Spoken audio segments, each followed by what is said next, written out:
Non. Ouais,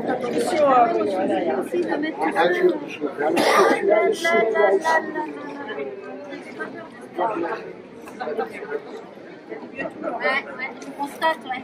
Je prends l'exemple de monsieur le maire. Peut-être en mettre un peu. J'ai cru comprendre.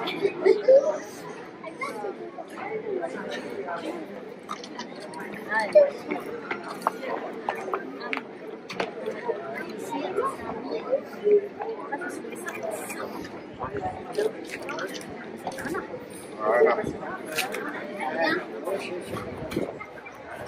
Je vois que vous avez Il y a des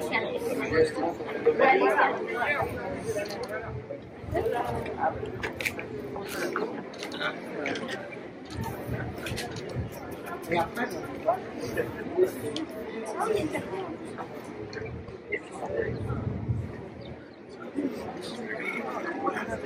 attends, c'est prêt. Super.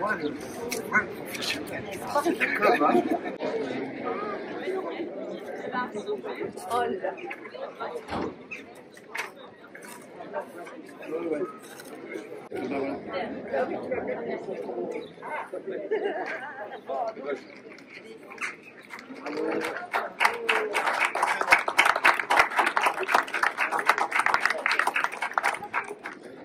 Mesdames et messieurs, chers amis, je suis très heureux de vous accueillir ce matin à Malétroit pour cette cérémonie de pose de la première pierre de la rénovation de notre hôtel de ville.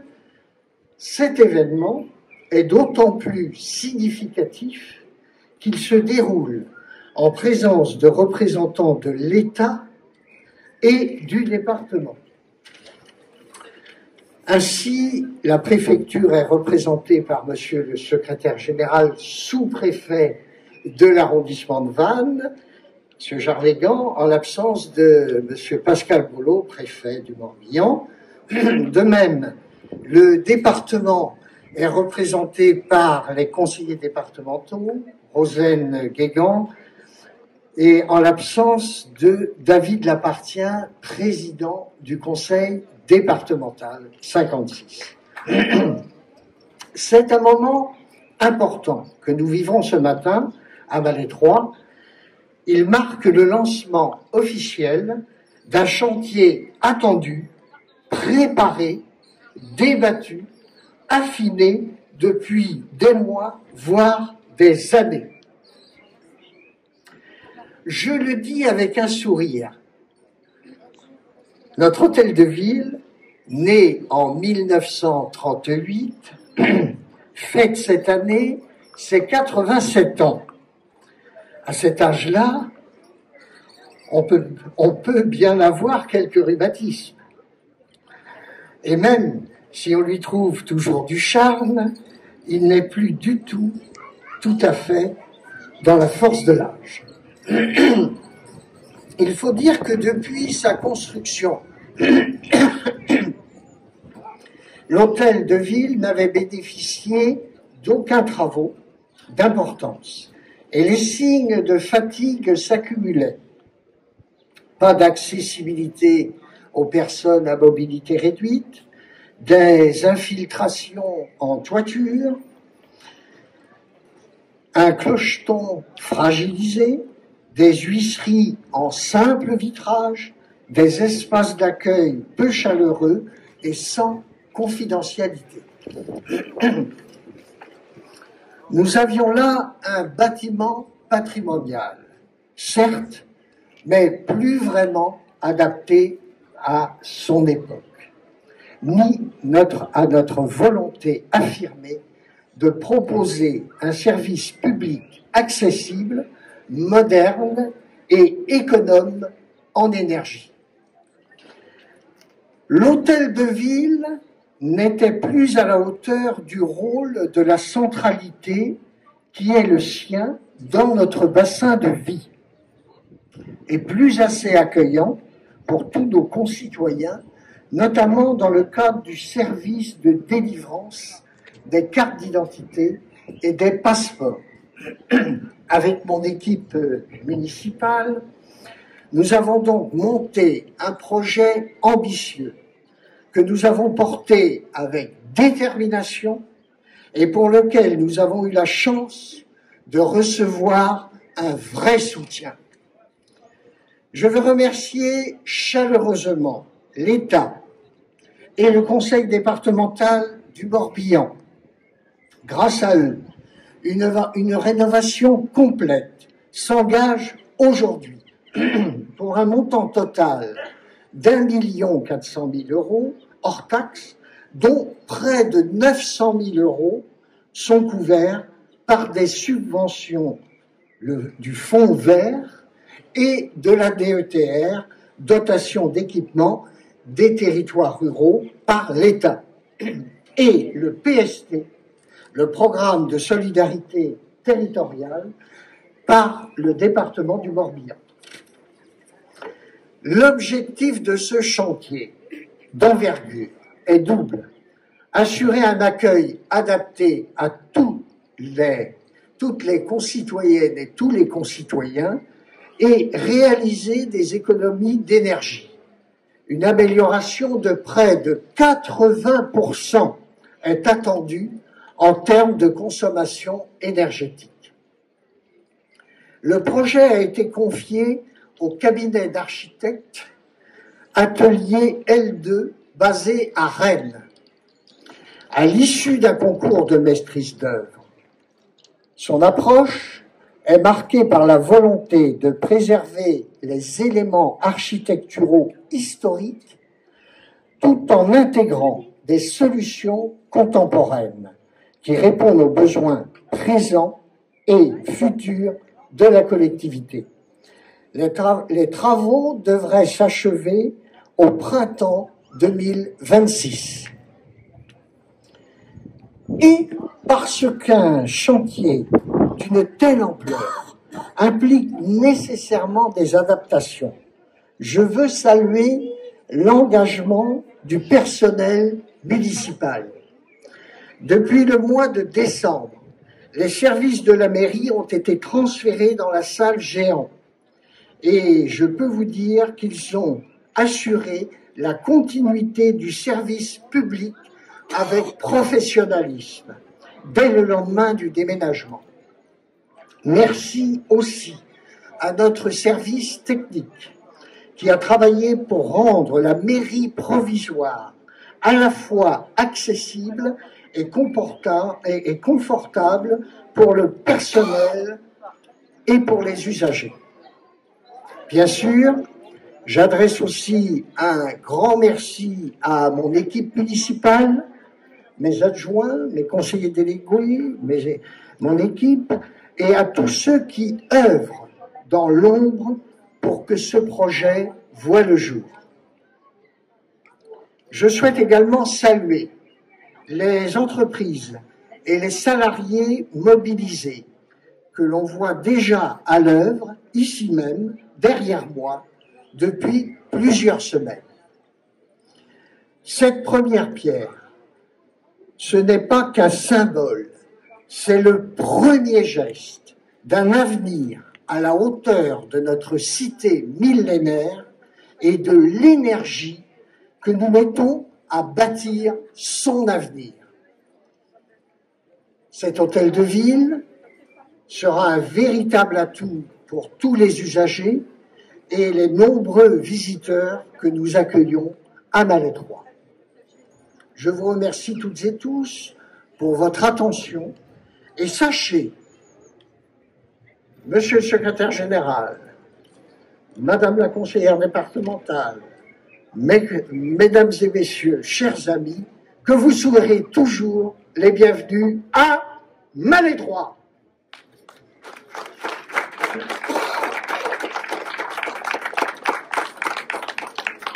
Il est maintenant temps de rendre ce moment concret en posant ensemble la première pierre de ce projet ambitieux. Puis, ensuite, Madame la conseillère départementale prendra la parole.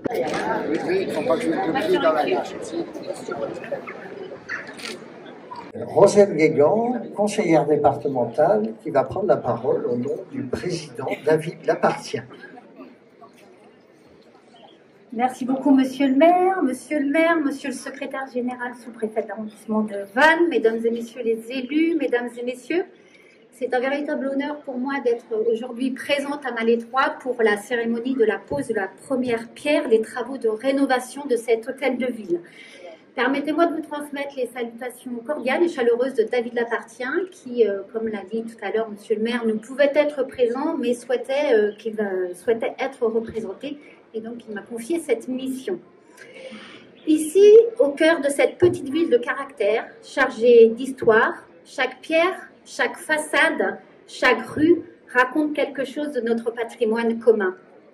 Et la mairie, bien sûr, en est un symbole fort. C'est à la fois un lieu de mémoire et un lieu de vie, de décision, de service public. Rénover une mairie comme celle de Malétroit, ce n'est pas seulement moderniser un bâtiment. C'est faire le choix de préserver l'identité du territoire tout en l'inscrivant dans la modernité. C'est respecter l'héritage tout en répondant aux attentes d'aujourd'hui qui sont l'accessibilité, la sobriété énergétique, la qualité d'accueil pour les agents et pour les habitants.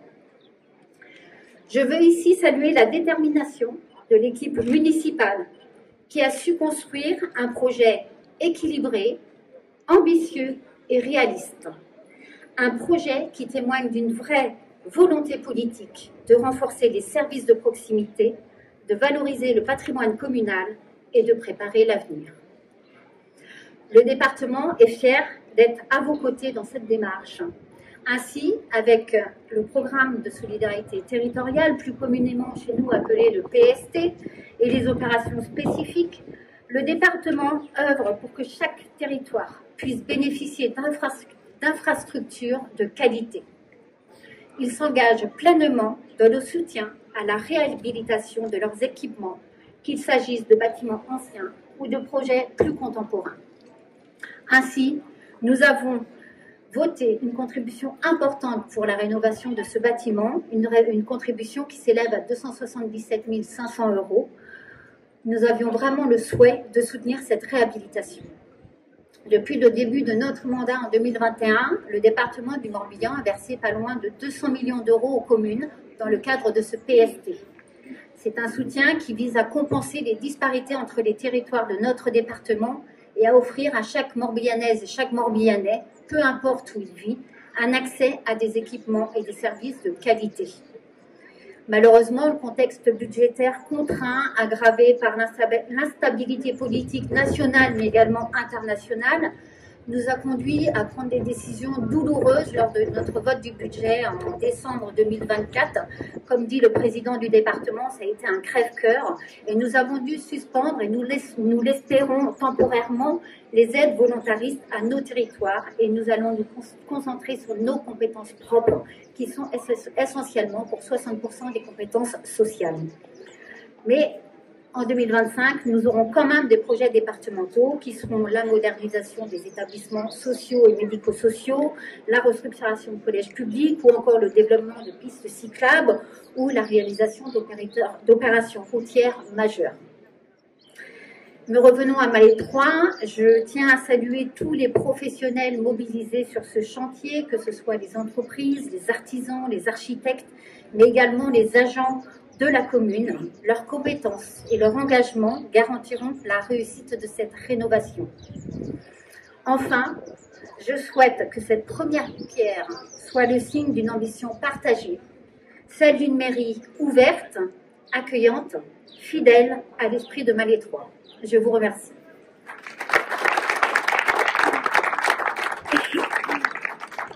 Et maintenant, je vais passer la parole à Monsieur le secrétaire général, sous-préfet de l'arrondissement de Vannes, Monsieur Stéphane Jarlegan.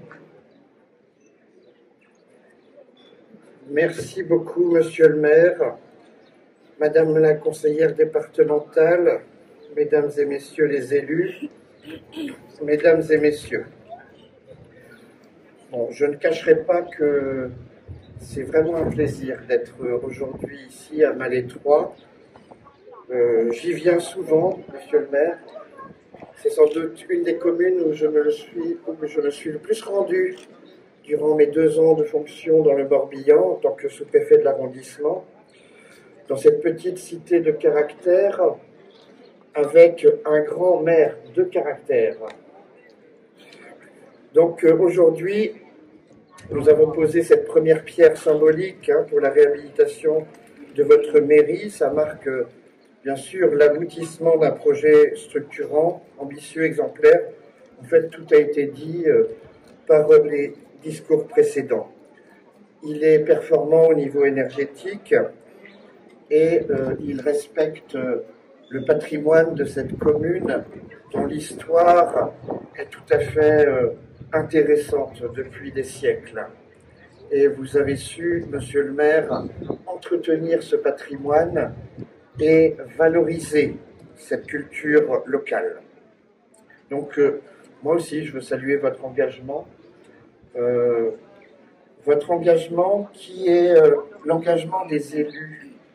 Et je voudrais rendre hommage d'emblée aux maires des différentes communes du Morbihan, à leur détermination pour servir les concitoyens, aux élus du département également, pour leur volonté de poursuivre cette dynamique de développement dans tous les domaines, de préservation de l'environnement et de faire du Morbihan, dont je suis originaire, j'aime bien le dire, une terre d'accueil et une terre d'ambition.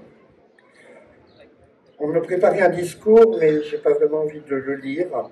Par contre, je dois dire, avant de parler d'autre chose, que l'État a été au rendez-vous avec le conseil départemental pour financer sur le fonds vert.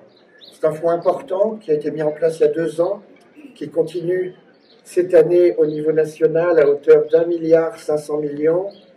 Le fonds vert a permis donc de financer la mairie à hauteur de 356 465 €, ce qui représente 40% du montant total si on a inclus les surcoûts, qui sont souvent importants.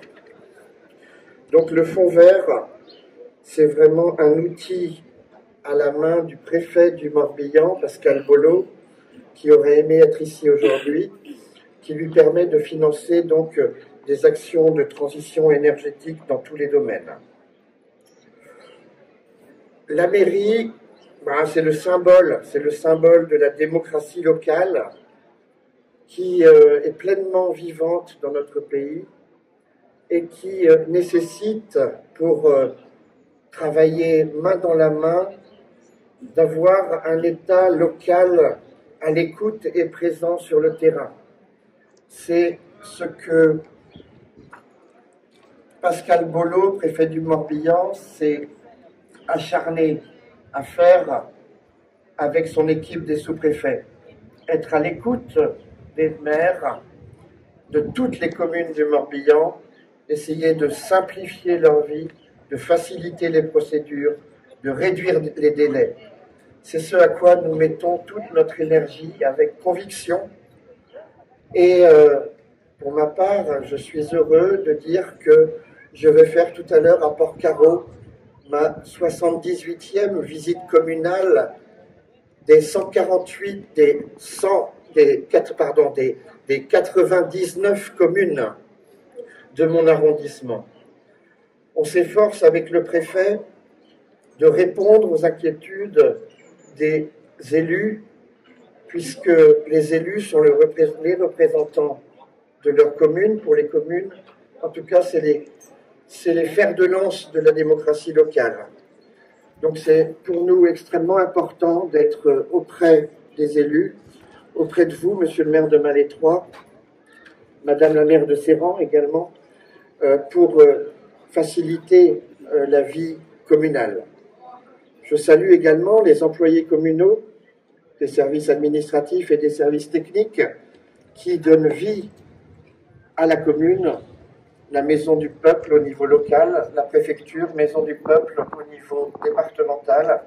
Et j'ai eu le plaisir ce matin d'accueillir le conseil municipal des enfants de Molac. Et c'était très, très intéressant, très plaisant de répondre à la question. Il faut que l'État ne soit pas une structure abstraite. L'État n'est pas un monstre froid. L'État, il est présent dans les territoires, il est incarné par des femmes et des hommes qui ont décidé d'œuvrer au service des autres, au service de l'intérêt général, pour dire oui, c'est ce qu'on souhaite le plus souvent, mais aussi pour dire non, quand on doit dire non, de manière ferme, pour la sécurité de nos concitoyens, pour les protéger. Et ça, c'est, je dirais, l'ADN du corps préfectoral, l'ADN des élus également, pour le service de tout un chacun, quel qu'il soit. C'est quelque chose que nous portons et que nous allons encore porter longtemps. Monsieur le maire, vive Malétroit, vive la République, vive la France.